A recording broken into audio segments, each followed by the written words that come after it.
This is not the video I was planning to do actually. The video I was planning to do was quite ambitious, and basically I'm scared of making that video because it won't, I don't know, I'm just scared of making it, which, you know, it's not terribly surprising, is it?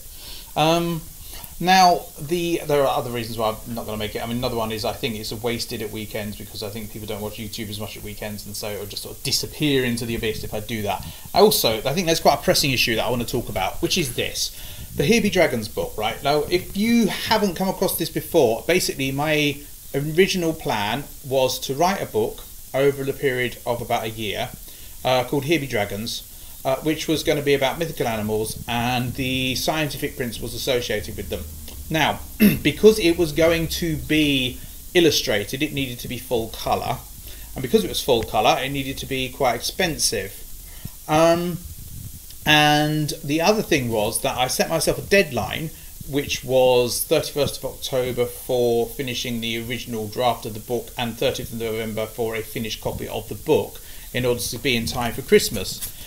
And that didn't happen.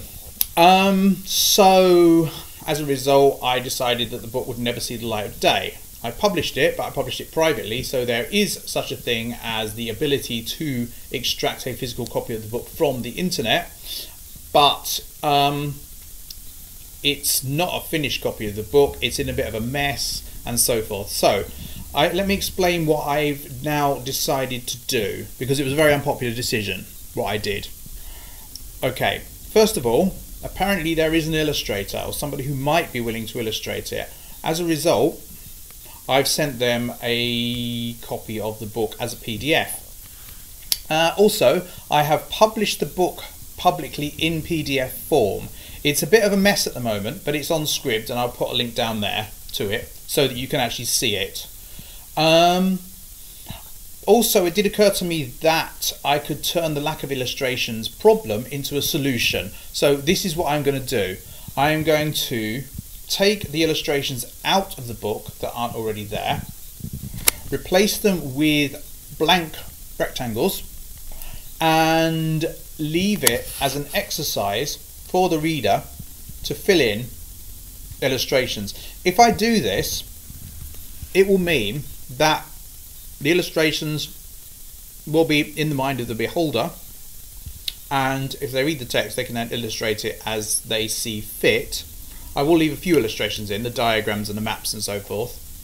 And the other thing is that it means that I can bring the price down because it no longer needs to be printed in full colour. So that's what I'm going to do. I'm going to produce a printed copy of the book published via Lulu or somewhere else, Cafe Press, whatever, and you can get hold of it, choose to colour it in, whatever, order it, and it will be under the price that it was going to be. So you can order it, and then it's up to whoever to fill in the illustrations. I just think it's better that way. I'm a little bit worried that I've gone back on my principle. People are going to say it's a good idea that I've gone back on my principle, but I don't know. I don't actually think that's a very good idea at all, and I think it just encourages me to break deadlines and that. But I really have annoyed a lot of people and disappointed a lot of people, and I sort of want to get around that. And I'm also aware that I sort of denied somebody I hadn't even met of the ability to possibly make an income from this book. So that's what I'm going to do.